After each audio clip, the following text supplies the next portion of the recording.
राधे राधे, जय श्री कृष्णा। आप सभी को कृष्ण जन्माष्टमी की हार्दिक शुभकामनाएं।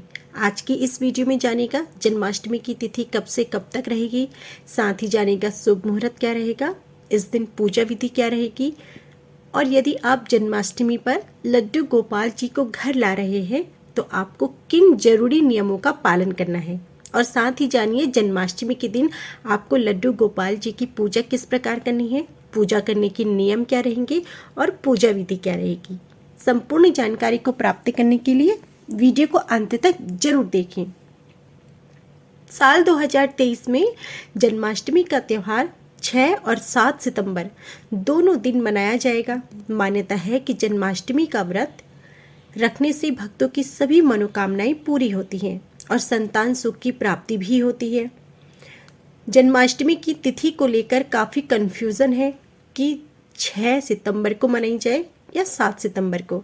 तो आइए सबसे पहले जानते हैं जन्माष्टमी की तिथि और शुभ मुहूर्त।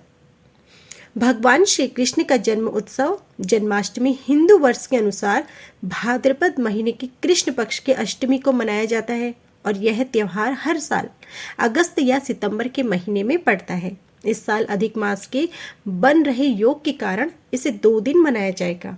इस साल जन्माष्टमी पर रोहिणी नक्षत्र और अष्टमी तिथि एक साथ पड़ रही है। मान्यता है कि श्री कृष्ण जी का जन्म इसी नक्षत्र में हुआ था। इस बार अष्टमी तिथि 6 सितंबर 2023 को शाम 3:37 पर शुरू होगी और 7 सितंबर को शाम 4:14 पर इसका समापन होगा। इसलिए भक्त दोनों दिन जन्माष्टमी मना सकते हैं। वहीं इस दिन रोहिणी नक्षत्र 6 सितंबर को सुबह 9:20 से प्रारंभ हो जाएगा, जो 7 सितंबर को सुबह 10:25 तक रहेगा। ऐसे में गृहस्थ जीवन वालों के लिए 6 सितंबर को जन्माष्टमी व्रत रखना शुभ माना जाएगा। वहीं वैष्णव संप्रदाय के लोगों के लिए कान्हा जी का जन्म उत्सव 7 सितंबर 2023 को मनाया जाएगा। अब जानिए यदि आप लड्डू गोपाल जी को इस दिन घर ला रहे हैं तो आपको किन नियमों का पालन करना है। इस साल भाद्रपद मास कृष्ण पक्ष की अष्टमी तिथि को कृष्ण जन्माष्टमी मनाई जाती है। इस साल 6 सितंबर को जन्माष्टमी मनाई जाएगी और इस अवसर पर भगवान श्री कृष्ण के बाल स्वरूप की पूजा की जाती है। यदि आप भी इस साल जन्माष्टमी पर अपने घर पर लड्डू गोपाल जी को स्थापित करना चाहते हैं तो इससे पहले घर में लड्डू गोपाल जी को रखने का सही नियम जरूर जान लें। तो आइए जानते हैं लड्डू गोपाल जी की सेवा। सबसे पहले लड्डू गोपाल जी को कान्हा का बाल रूप मानते हैं, इसलिए लड्डू गोपाल जी की नवजात शिशु की तरह पालन पोषण करने की परंपरा है। मंदिर में बाल गोपाल को स्थापित करने से लड्डू गोपाल की परिवार के ऊपर एक सदस्य बन जाते हैं, जिनका परिवार के सदस्यों की तरह ही देखभाल करना आवश्यक है। इसलिए लड्डू गोपाल को रखने से पहले कुछ बातों का विशेष ध्यान रखें, जैसे नियमित स्नान कराएं। मौसम के अनुसार ही आपको लड्डू गोपाल जी को रोजाना ठंडे या फिर गुनगुने पानी से जरूर स्नान कराएं। स्नान कराते समय शंख का इस्तेमाल करें। इसके बाद उन्हें तुलसी की पत्तियां जरूर अर्पित करें।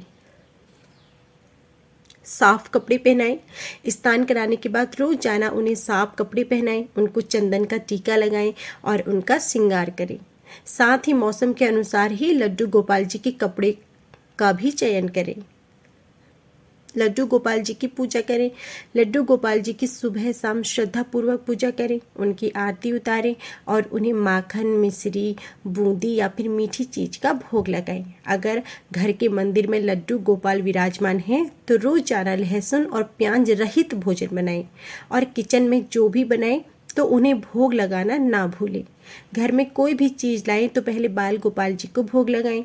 लड्डू गोपाल जी की परिवार के सदस्यों की तरह ही देखभाल करें और उन्हें कभी कभी बाहर घुमाने भी ले जाएं और उन्हें खिलौने जरूर अर्पित करें। रात में लड्डू गोपाल जी को एक शिशु की तरह सुलाएं और उन्हें लोरी सुनाएं।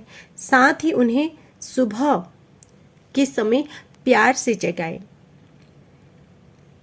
अब जानिए कि कृष्ण जन्माष्टमी के दिन आपको किस प्रकार पूजन करनी है और किन नियमों का ध्यान रखना है। हिंदू धर्म में जन्माष्टमी के पर्व का विशेष महत्व है। इस दिन कान्हा जी के बाल रूप यानी लड्डू गोपाल जी की विधि विधान से पूजा करने का चलन है। जन्माष्टमी का त्यौहार श्री कृष्ण जी के जन्म उत्सव के रूप में मनाते हैं। इस दिन लोग कृष्ण जी की भक्ति में लीन होकर पूजन करते हैं और सभी मनोकामनाओं की पूर्ति के लिए प्रार्थना करते हैं। इस साल यह शुभ पर्व 6 सितंबर को पड़ रहा है। इस दिन मंदिरों में सजावट के साथ घर में भी सजावट की जाती है। लड्डू गोपाल जी का पूजन किया जाता है और ऐसी मान्यता है कि जो व्यक्ति विधि पूर्वक पूजन करता है उसे सभी पापों से मुक्ति मिलती है और जीवन में सफलता का मार्ग भी खुलता है।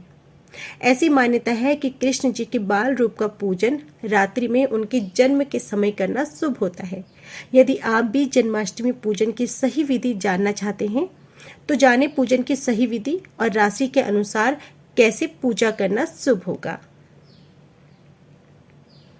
कान्हा जी की पूजा शुरू करने से पहले स्नान आदि से मुक्त होकर साफ वस्त्र धारण करने हैं। एक चौकी पर साफ कपड़ा बिछाएं और लड्डू गोपाल जी को स्थापित करें।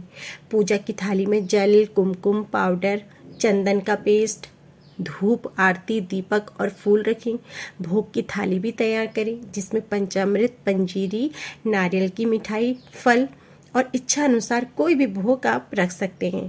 कृष्ण के जन्म के पश्चात सबसे पहले लड्डू गोपाल को स्नान कराएं, जिसमें सबसे पहले दूध, दही, घी, शहद मिलाकर स्नान कराएं। फिर जल में गंगा जल मिलाकर स्नान कराएं। लड्डू गोपाल जी को माथे पर चंदन लगाएं और साफ वस्त्रों से सजाएं। मुकुट और बांसुरी जरूर लगाएं। कृष्ण जन्म की आरती करें और इच्छा अनुसार भोग अर्पित करें। सभी परिवार के लोगों में भोग वितरित करें और यदि आप रात्रि में भोजन करते हैं तो भोजन सात्विक ही रखें और उसका भी भोग कान्हा जी को लगाएं। इस बात का आपको विशेषकर ध्यान रखना है। इस प्रकार जन्माष्टमी पर विधि पूर्वक किया गया पूजन विशेष रूप से फलदायी होता है और आपकी सभी मनोकामनाओं की भी पूर्ति होती है। भक्त बाल गोपाल के इस दिन विधिवत पूजा अर्चना करते हैं। कई लोग घर में लड्डू गोपाल जी को रखना चाहते हैं। ऐसे में जन्माष्टमी से शुभ दिन और कोई नहीं हो सकता। तो ऐसे में जो लोग लड्डू गोपाल को घर के मंदिर में स्थापित करना चाहते हैं उन्हें नियमों का ध्यान रखना बहुत ही जरूरी है। अब कौन कौन से नियम हैं ये भी जान लीजिए।